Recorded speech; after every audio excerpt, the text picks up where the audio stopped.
कुणाला, काटा रुते कुणाला, आक्रंदतात कोणी, आक्रंदतात कोणी, मज फूलही रुतावे, मज फूलही रुतावे, हा दैवयोग आहे ऋते कुणाला, काटा ऋते कुणाला.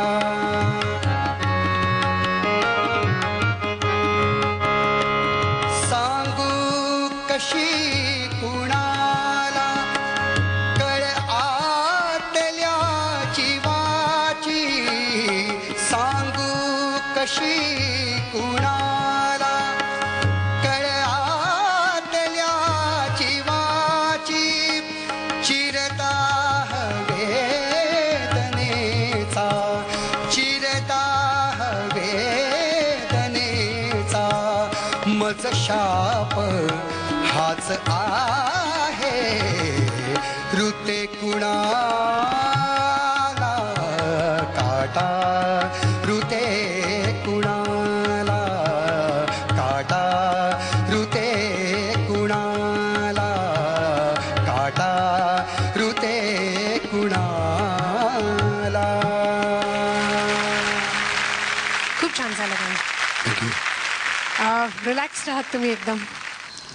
आज तरी जाणवते मला की काहीच टेन्शन नाही. हो, व्हेरी गुड.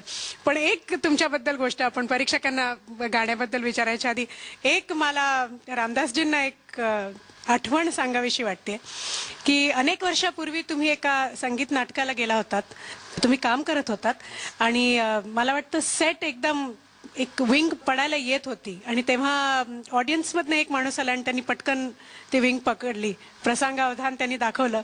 हा किस्सा आठवतोय तुम्हाला? हे तेच.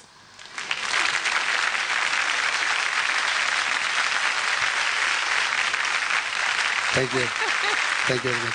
रिफ्लेक्सेस इतके क्विक असणं खरंच कारण अशा वेळेला फार गरजेचं असतं. त्यावेळेला माझे म्हणजे गाण्याच्या दृष्टीने 3 हिरो होते. म्हणजे माझ्या भाषेमध्ये सांगायचं तर एक सुधीर फडके, एक मन्नाडे आणि तिसरे रामदास कामत. म्हणजे समोर म्हणून सांगत नाही मी, पण यांची गाणी मला तेव्हापासून देवाघरचे ज्ञातकोणाला साधं देतीवर खूप आवडायची. पण मी गाणं शिकलो नसल्यामुळे मला ते गाता यायची नाहीत गाणी. पण आणि शिवाजी मंदिर आमच्या घरापासून जवळ आहे, आम्ही सायनला राहतो. त्यांचे सगळे प्रत्येक शो बघायला मी जात होतो. तर पहिल्याच लाईनीत बसलो होतो आणि मग सहज लक्ष गेलं तर मागनं सेट पडायला येत होता. असा मी कसलाही विचार न करताना समोरून उडी मारली स्टेजवरती आणि जाऊन तो सेट मी असा धरला. तर ऑडियन्समध्ये एवढ्या टाळ्या पडल्या की म्हणजे प्रसंगावधान राखल्यामुळे की आता खरोखर का खाली आला असता तर काय झालं असतं. खरंच माझा कपाळ मोक्ष झाला असताना.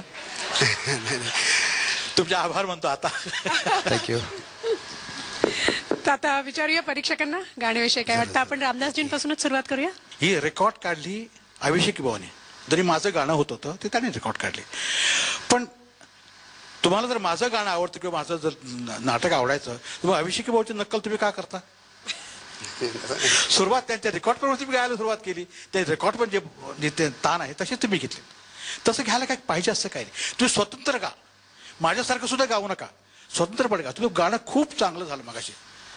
मज फूलही रुतावे, मज फूलही रुतावे, हा दैवयोग आहे ऋते कुणाला, काटा ऋते कुणाला.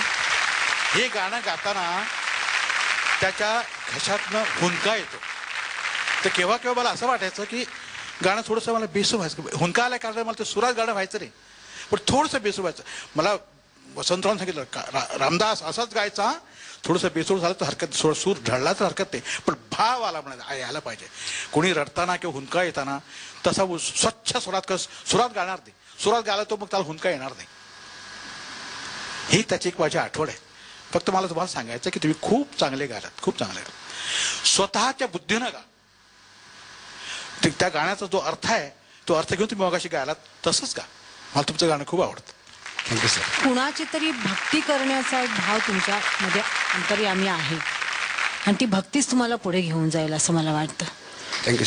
फक्त ती जसं रामदासजींनी सांगितलं की त्या भक्तीमध्ये स्वतःची एक वाट तुम्ही शोधा, म्हणजे आणखीन त्या मंदिरापर्यंत तुम्ही पोचाल असं मला वाटतं. हा, थोडं मला आत्मविश्वासाला कमी वाटलं हे तुमचं गाणं आधीच्या तुमच्या. तुम्ही हे नव्याने बसवलं किंवा आत्ता अलीकडे फार वेळा गायलेलं नाही असं, म्हणजे अचानक नेहमी घडीच्या पोळ्या करणाऱ्या बाईला एकदम फुलके करायला सांगितल्यावर कसं स्वयंपाकघरात आले सम आली परत.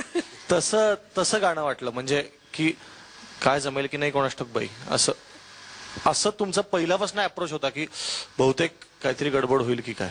सुरात आल्याला तुम्ही इतके चांगले आहेत की तुम्हाला कधी तुमचं लक्ष पण नसतं, पण आता तुमचं लक्ष जात होतं तालाकडे, आणि लक्ष द्यावं लागतं तेव्हा आपण आपल्याकडे कॉन्फिडन्स कमी असतो. तर तेवढं म्हणजे हे गाणं जास्त मुरवून मग गायला असतात तर अजून आनंद मिळाला असता त्या गाण्याचा.